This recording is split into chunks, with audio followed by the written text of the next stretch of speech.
we need to know who is the best fighter in the world. So both guys is best fighters, so I will be happy to watch that fight.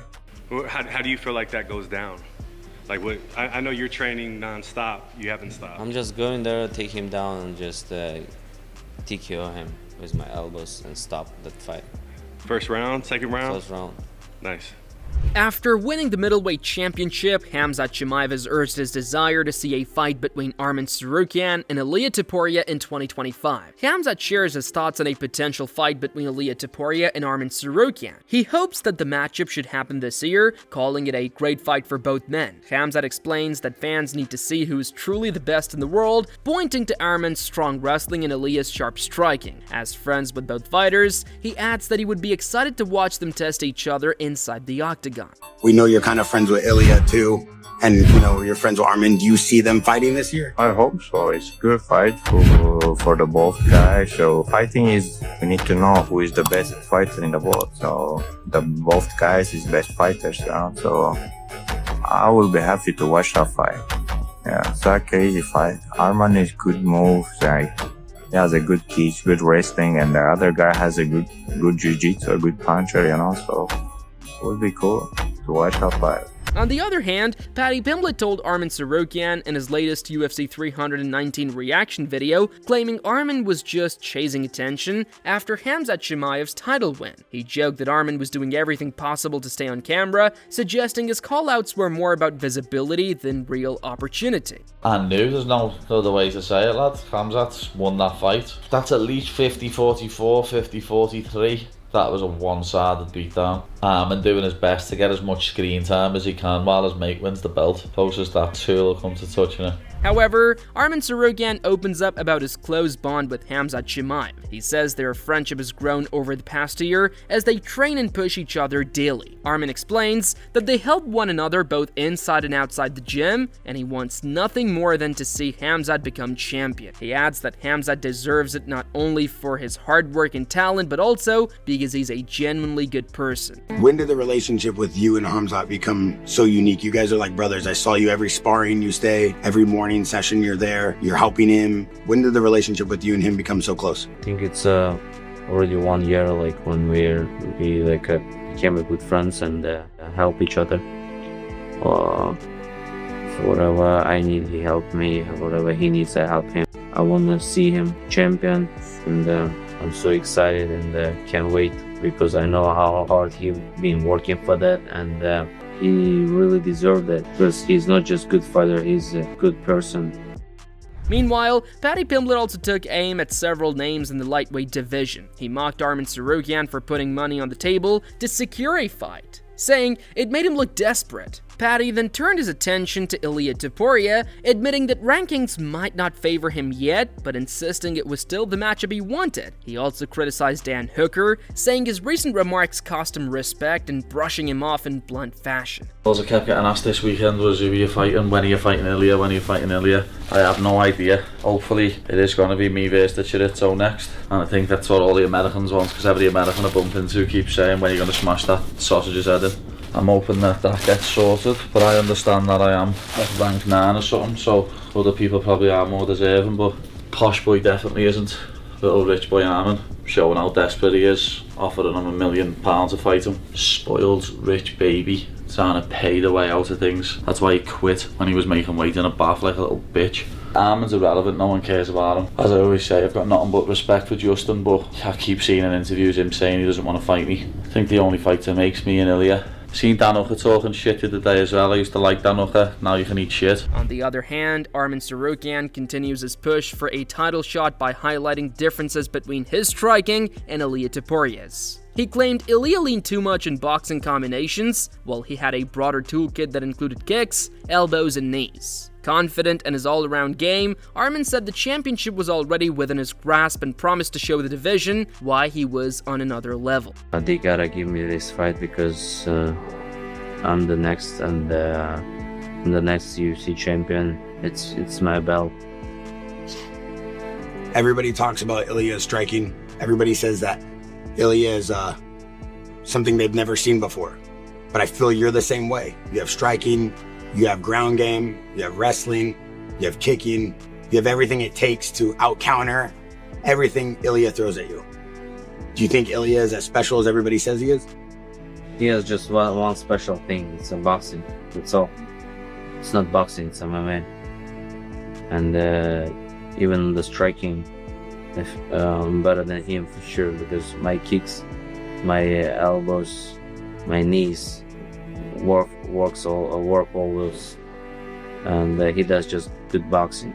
They can wrestle as well. So I just can't wait, to show everybody like what's my level, because I've been improving myself every day. Arman Tsarukyan doubled down on his push for a title fight by daring Ilia Topuria to back up his words with actions. He declared he was ready to stake $500,000 on himself, showing just how confident he was in beating the champion. Arman framed the offer not as trash talk but as proof of his belief in his skills, insisting the only real way to settle the debate was to face each other inside the octagon.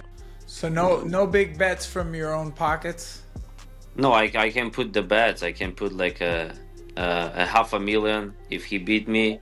If I beat him, he's gonna give me $500,000. So I can put it that. Okay, so he's willing to make handshake bets. If he wants to make that, so I'm down, and we can shake hand fight. If I lose, I'll give him $500,000. If I beat him, he's gonna give me $500,000. Arman also shared doubts on Ilia Topuria's ability to handle the division's elite. He argued that Ilia leaned too heavily on his boxing and hadn't shown the full versatility needed at the highest level. By contrast, Arman highlighted his own mix of wrestling, grappling, and diverse striking, saying that his well-rounded game made him a more complete fighter. Like, what do you see the holes in Ilia's game? Because Ilia looks like most people, if you're just watching him now, you think he's a striker, but he came into MMA as a grappler. But what are the holes you see in his game? I'm curious. I mean, he's a good striker. Not good striker, he's a good boxer. But I feel like myself, I'm a better like a MMA fighter than him, because I have I'm more skilled than him. I got good kicks, knees, like wrestling, setup, boxing with wrestling against the cage, grappling, everything. He has just good boxing, and that's all. Arman further broke down how he would approach a fight with Ilia Topuria. Instead of trading punches, he said the key was to smother Ilia with non-stop pace and force him into exhausting grappling sequences. Arman believed Ilia struggled to maintain his energy in scrambles, and that disrupting his flow early would expose those weaknesses. To him, the smartest path wasn't a striking duel, but a grinding fight that drained Ilia from the start. I feel like you gotta just keep pressure him, take him down, make him tired, because he gets out so fast with the wrestling. If you're just gonna stay and try to box him, it's not gonna work it, because it's his pace, and you gotta break it. You gotta make him tired. Like, if you watch like fights where he wrestled, he got tired and so fast, and that's why we gotta make that scramble. However, Ilia Topuria dismisses the idea of defending his title against Arman Tsarukyan. He argues that Arman hasn't earned the opportunity, and even questions whether Arman can reliably make it to fight night. Ilia makes it clear he has no interest in the matchup, going as far as to say he would rather give up the belt than defend it against Tsarukyan. Listen, when you put so much effort in the game and you have a guy in front who you don't know that maybe he could pull out from the fight, that's not something good for us. It's not on my back, bro. I don't care. They're gonna give him a fight before the title shot, because there is no way. If I'm the world champion, I'm never gonna give him a chance to fight for the title. I will be like, listen, if that's the case, take my belt. I don't do it. Meanwhile, the UFC pros criticized Ilia Topuria for this statement. Michael Bisping and Paul Felder were not impressed with Ilia Topuria avoiding Arman Tsarukyan. Bisping admitted he was a big fan of Ilia, praising him as a respectful and talented fighter, but questioned why Topuria would back out after agreeing to take the fight. Felder was more direct, criticizing champions who chase only big money fights. He argued that Ilia was already the draw and did not need to avoid top contenders like Arman. Why say that you would relinquish the belt? I'm the biggest fan of Ilia, right? I love how he carries himself. every interaction I've had, he's so respectful. He's obviously a monster inside the octagon. He's technically brilliant. He's a class act. He's awesome. He's awesome. But why is he saying that? I think he's just saying it to get under his skin. But do you think he actually, I mean, he said he would, and we got to hold him to his word. Yeah, you can only take him at his word at this point. But I hate it. I saw that and I was like, come on, man. Here we go. Here we go again. Now you got a champion who's just looking for the biggest thing. And it's like, look, the UFC is not going to try to put you in a position that's not going to be a big thing. And I think you're getting into a position, Ilia, where you are the thing. They don't need the other guy to necessarily be the thing. You're the guy that people want to see. So you could be fighting some kid they pull off the damn street and people would tune in to watch it. Paul Felder voiced his frustration with Ilia Topuria, turning down a fight against Arman Tsarukyan. He criticized the trend of champions dodging rightful contenders and chasing easier paths. Felder argued that if Topuria truly believed Arman was not on his level, the only way to prove it was by fighting him. I mean, the guy's the #1 contender, and to say that you would rather relinquish the belt than fight him is, come on, man. We're getting a little carried away, and we've talked about this before, where these guys in this generation of fighters, when they get to this top position now, are so willing to jump around weight classes and try to deny fighting guys. It's like, that's not how it works, man. If the guy's #1 and the UFC says this is the guy, you're the champ, you're holding that belt, that's who you fight. I mean, it's just, I agree. If you're the best and he's not on your level and all this kind of stuff, then prove it. Just go out there and prove it. I hate that. Dan Hooker points out that several lightweight contenders seemed reluctant to face Arman Tsarukyan. He says it isn't personal, but simply because Arman is one of the hardest fights in the division. According to Hooker, many opponents give public excuses, yet the truth is that Arman's style has the potential to make anyone look bad once the cage door closes. He is a very good fighter, and now all those big name guys they've got a good excuse to not fight him, you know, like Ilia said, he's not going to fight him.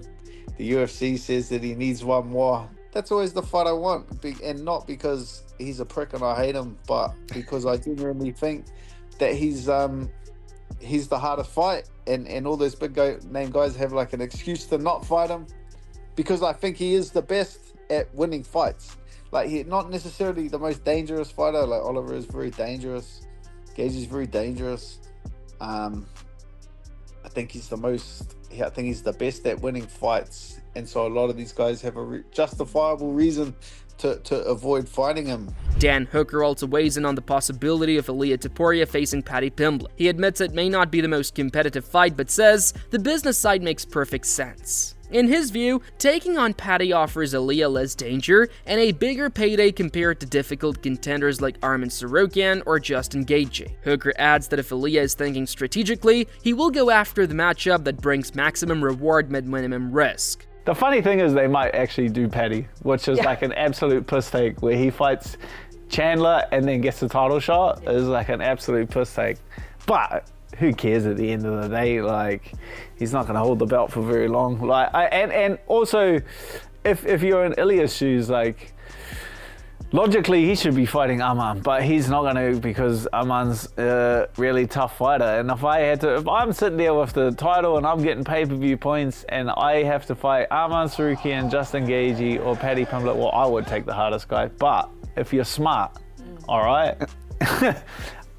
You take Paddy Pimblett. You're going to get the most money because there's a lot of animosity. You're going to get the most money and the worst fighter. So it's like a win-win situation for Ilia Topuria. Kamaru Usman also criticizes the idea of giving Paddy Pimblett a title shot ahead of proven contenders. He says it disrespects fighters like Arman Tsarukyan, Justin Gaethje, Dan Hooker, Mateusz Gamrot, and Beneil Dariush, all of whom have stronger resumes. While Usman acknowledges that Paddy has handled the opponents put in front of him, he stresses that championship opportunities should be reserved for those who have genuinely earned them. It's not Paddy's fault. Paddy has done a great job with the opposition he's been given to even put himself in this conversation. Paddy's done a phenomenal job. But if we're looking at the lightweight rankings, we've got Ilia Topuria, and I'm assuming next you've got Arman Tsarukyan. It makes sense. If you're not going to do a Justin Gaethje, I don't know why Islam is still there, but if you're not going to do a Arman Tsarukyan, oh, you're not going to do a Justin Gaethje, then, you know, like, yes, you've got Dan Hooker there. You've got Mateus Gamrot. You've got all these Beneil Dariush there in front of Paddy Pimblett. So to skip all of these guys to just give him a title shot, that kind of spits in the face of the merit of the best fights the next best guy. Meanwhile, Daniel Cormier backed Arman Tsarukyan as the clear choice for the next lightweight title fight. He dismissed the idea of contenders like Paddy Pimblett or Justin Gaethje jumping the line, stressing that Arman had already beaten elite names and remained at the top of the division. For Cormier, Arman stood out as the one who had done the hard work, built the resume, and earned the right to fight for gold. I don't understand how anyone in this weight class can say that they should get a title shot over Arman Tsarukyan. He was the #1 contender for the last year. He was in line to fight for the belt in Los Angeles, and then it didn't happen. It was because his back went out, right? Some people were saying it was a weight issue. Well, today he stepped on the scale as a backup fighter and looked in phenomenal shape. It just feels like Arman Tsarukyan should be next to fight for the championship.